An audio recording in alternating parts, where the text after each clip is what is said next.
nobody is thinking about you as much as you are.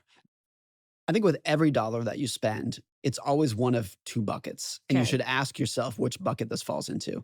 Is buying this thing going to make me and my family happier? Or am I buying it to impress other people, most of whom are strangers? It's always one of those two things. If I'm buying food, that's for me and my family, clear as day. If I'm buying new clothes, a lot of that might be, or a new car, a lot of that might be my attempt to impress strangers, most of whom are not paying any attention to you whatsoever. It's always one of those two things.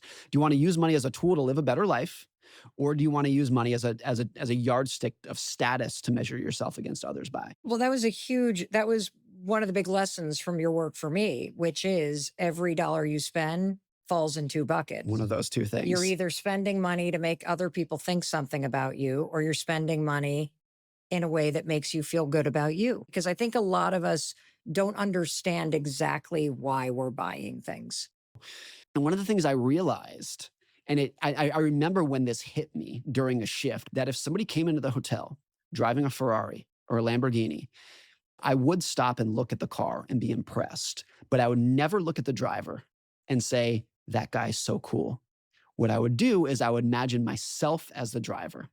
And I imagine that if I was driving, people would look at me and say, look at Morgan, he's so cool. I don't care about the driver, but I want to be the driver because I think people will care about me. Nobody is thinking about you as much as you are. They're busy thinking about themselves. And even when people are impressed with your house or your car, what they're actually doing is saying, if I had Mel's house, if I had Morgan's car, then I would be happy. And so the idea that everyone is pretty selfish and self-centered in that sense, where they're not impressed with you. They might be impressed with your stuff because they're imagining having your stuff.